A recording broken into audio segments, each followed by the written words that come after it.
In a world that moves faster each day, there remains a place where, well, time still listens. This is Laos. Landlocked at the heart of Southeast Asia, Laos does not shout for attention. It whispers.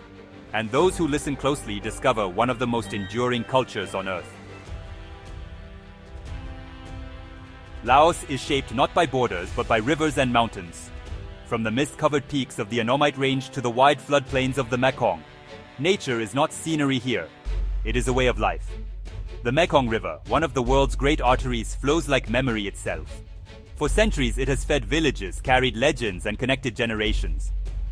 In 2026, as climate and development reshape the planet, Laos remains deeply bound to the rhythms of water, forest, and soil, reminding us that progress does not always mean separation from nature.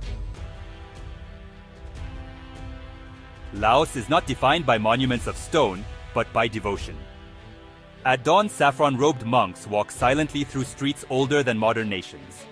The ritual of alms, unchanged for hundreds of years, is not performance, but faith made visible. Buddhism here is not practiced once a week. It is practiced with every breath. In villages and cities alike, temples are centers of learning, refuge, and identity. They teach patience in a hurried world, humility in an age of excess. More than 50 ethnic groups call Laos home.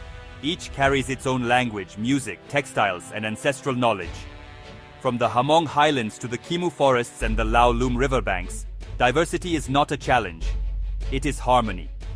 Lao people are known for their gentleness, but this softness conceals resilience. They have endured war, isolation, and change, and yet preserved a culture rooted in respect, family, and balance. In 2026, younger generations walk a careful line, honoring tradition while engaging with a globalized future. Laos was once called Lenzang, the land of a million elephants. And you know, the name was not symbolic.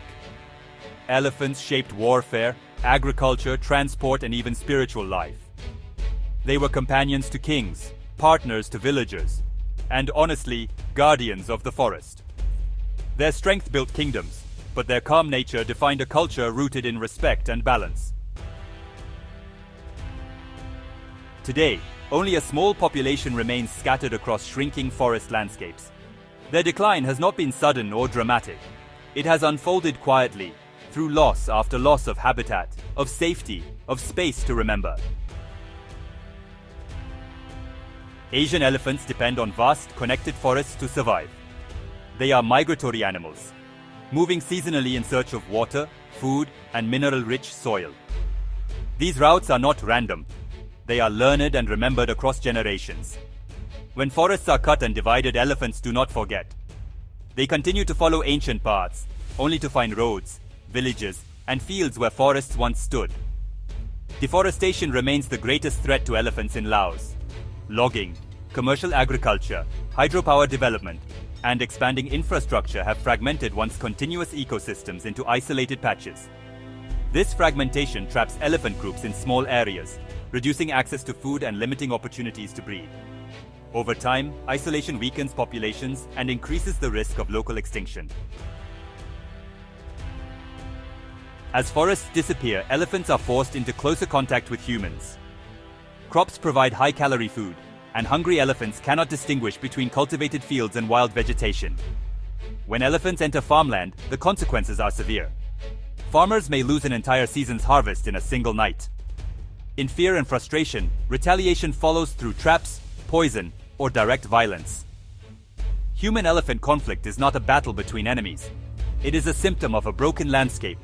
Both sides suffer losses and neither truly wins. Alongside wild populations, Laos is home to one of the largest remaining captive elephant populations in Asia. For decades, elephants worked in the logging industry, guided by mahouts, who often spent their entire lives with a single animal. When commercial logging declined, many elephants were left without stable income, veterinary care, or opportunities to reproduce. Captive elephants face a slower, less visible threat: population collapse. Females give birth infrequently, and without access to forest environments, breeding becomes difficult.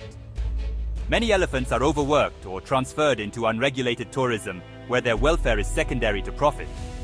Others are sold or trafficked, disappearing across borders. The decline of elephants is not only an ethical crisis, it is, honestly, a loss for everyone.